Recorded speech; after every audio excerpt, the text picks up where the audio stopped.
তো ক্লাস ষষ্ঠ শ্রেণীর আমাদের ইংলিশ ফার্স্ট আওয়ারের 19 পৃষ্ঠার লেসন 7 একটা কবিতা আছে হোল্ডিং হ্যান্ডস। এই কবিতাগুলো আমরা পড়ার পরে আমরা বুঝতে পারবো এটা কিভাবে লিখবো। এখান থেকে আমাদের 8টা প্রশ্ন আসবে, 5টা লিখতে হবে। কয়টা? 8টা প্রশ্ন আসবে, 5টা লিখতে হবে।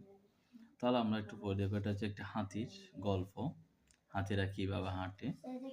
এটার মূল গল্পটা হচ্ছে, দেখো, হোল্ডিং হ্যান্ডস, হাত ধরা বা হাত ধরে। কে লিখছে? Leonor M link. লেখকের নাম কি? Leonor M.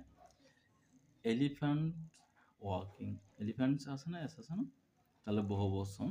তাহলে হাতিরা হাঁটছে অ্যালং দ্য ট্রেলস, অ্যালং তো বরাবর, দ্য ট্রেল, ট্রেল তো চিহ্নিত পথে। এদের একটা সার্কাসের মধ্যে চিহ্নিত পথ করে দিয়ে এই পথে হাঁটে এরা। ট্রেলস হচ্ছে চিহ্নিত পথে। আর হোল্ডিং হ্যান্ডস, হাত ধরে। বাই হোল্ডিং টেলস, লেজ ধরে। ট্রাঙ্কস অ্যান্ড টেলস, সুর এবং লেজ ধরে। ট্রাঙ্কস হতো সুর বা নোস, নাক বলে না। আর হ্যান্ডি থিংস, এটা কি কার্যকর জিনিস বা কি ভালো জিনিস। হ্যান্ডি হচ্ছে কেন? হচ্ছে কার্যকর বা ইউজফুল। মানে হয় অ্যান এলিফ্যান্টস ওয়াক, যখন হাতিরা হাঁটে। ইন সার্কাস রিংস, সার্কাসের রিংয়ের ভিতরে। অ্যান্ড হয় অ্যান দে ওয়াক, তারা হাঁটে। ইট নেভার ফেলস, তারা ব্যর্থ হয় না। যখন সার্কাসের ভিতরে হাঁটে তখন তারা আর কি হয় না?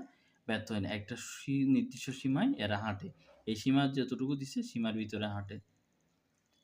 অ্যান্ড হয় অ্যান দে ওয়াক, তারা যখন হাঁটে। ইট নেভার ফেল, সেটা তারা ব্যর্থ হয় না।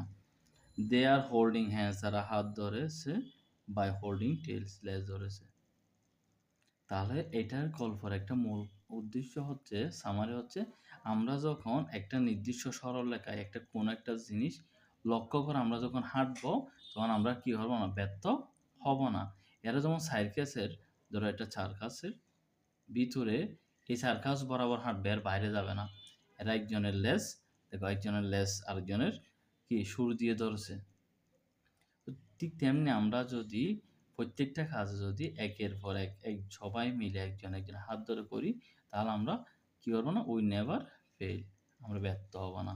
মানে এটা একসাথে কাজ করার উপকারিতাটা এই কবিতার মধ্যে লেখক তুলে ধরেছে। তাহলে আমাদের কবিতাটা মুখস্থ করতে হবে না। 6, 7, 8, 9, 10 এভাবে কবিতাগুলো পড়ে ওখান থেকে 8টা প্রশ্ন হবে, 5টা লিখতে হবে। ঠিক আছে? আশা করি বুঝতে পারছো।